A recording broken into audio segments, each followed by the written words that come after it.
one of the things, more coffee. I'm looking that way instead of that way. More coffee. All right, so one of the things we're doing during our Corona quasi-quarantine songwriting workshop, be doing a songwriting workshop coming up. The idea initially for this particular workshop was going to be slightly different than the others, where we do a more intensive workshop, and then at the end, more like a 2-hour, 3-hour workshop, and then at the end of that, we would open the doors and have performance.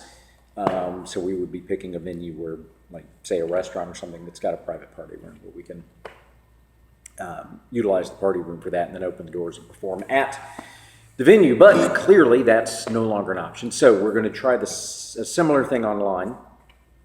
We're working out the details now. However, one of the things we'll be covering in the workshop, we always cover a wide variety of writing techniques, both musically and lyrically. And one of the things I wanted to look at, and I did this at the Heartstrings Songwriter Circle last month, I believe it was in Winchester. And I shared this particular thing there, and I wanted to share it with you today. So, last year during the Monday Classic Cover Series that I did, which was every Monday, for those not familiar with it, every Monday I would do a new song and record it, learn it, play it, record it, upload it to YouTube. And one of the songs I did was a version of You Are My Sunshine, just the old folk tune. You are my sunshine, my only sunshine. You make me happy when skies are gray. You never know, dear, how much I love you. Please don't take my sunshine away. So, anyway, I was talking about chord substitutions. If you don't know what those are, that's okay. We'll get into that. But there's several approaches to take that and alter it in a number of ways. And one of the ways I was discussing, and the thing that I employed, one of the tools that I employed, was to alter that, which also often helps with your writing. If you take a song you already know and employ some of these tools and techniques, and then you'll have some experience with them moving into some basic ideas in your own writing. So there are several approaches one could take. One of the things I already kind of slowed it down a little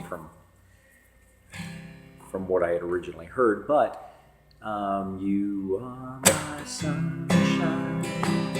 So there's some minor key versions, and so I could take that instead of a C and make it a C minor, and the F become F minor, and the G could be a G minor. That's one approach. And then the melody would have to alter accordingly. Instead of you are my sunshine, my only sunshine, you'd get something like you are my sunshine, my only sunshine.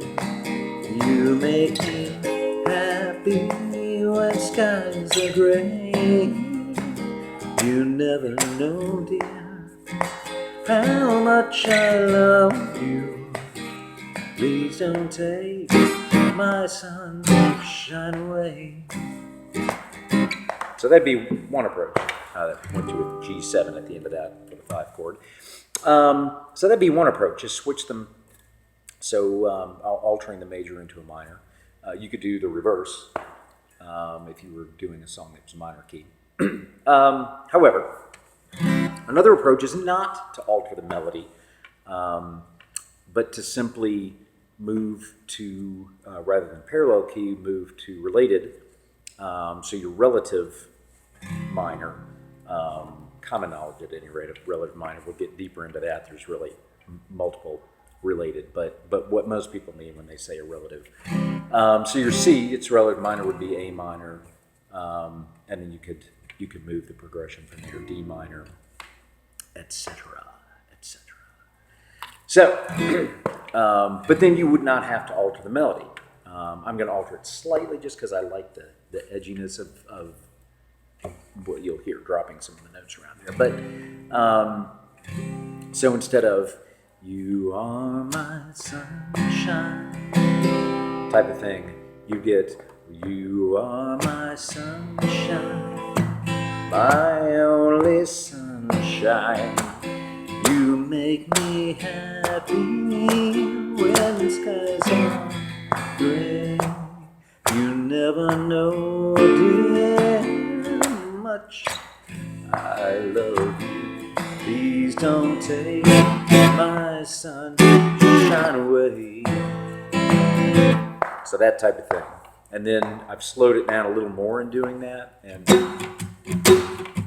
give a heavy shuffle in it. You are my sunshine, my only sunshine. You make me happy when skies are gray. Whoops. Let's try that again. Okay, so you are my sunshine, my only sunshine. You make me happy when skies are gray. You never know, dear, how much I love you. Please don't take my sunshine away. Ba, ba, ba. So you could get that kind of thing happening. So at any rate, that's some examples in running a parallel shift versus a relative shift, or a relative pivot as opposed to a parallel pivot. So that's just to give you some ideas. Play around with that. Try that out. Try it on that song, if you know that song. Try it on any other. Start with a really basic 3-chord kind of song. It's much easier to play around with that idea on there. And then once you've got that, let's say you've written a song. Maybe you really like the lyrics, but you're sort of sick of those same 3 chords. We all run into that type of thing from time to time. So that would give you a tool then to go and employ some of those ideas. You don't have to replace every single one of the chords that I just did there. I'm being a little extreme just to make the point. However, you can ease some of those off, or just replace maybe half a measure or a measure or whatever. You are my sunshine, my only sunshine. You could reverse that. You are my sunshine, my only sunshine. You make me happy when skies are gray. So there's any number of things you could do. Just play around with it fearlessly. Screw it up. That's okay. I just did a minute ago. So make mistakes. Fearlessly explore and see what happens. And then on a song that you're in the middle of writing that you need something a little different on, try to employ that substitution idea a little bit. If you're unsure how to do that, of course, we'll cover all of that.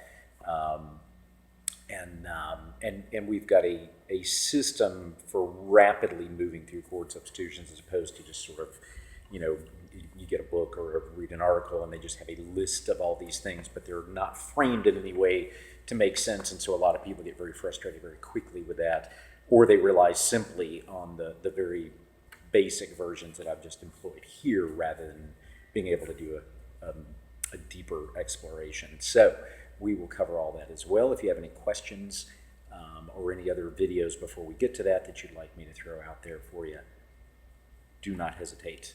Please do not hesitate to ask. And more information coming on that workshop soon. So have a good one. Enjoy. Explore fearlessly.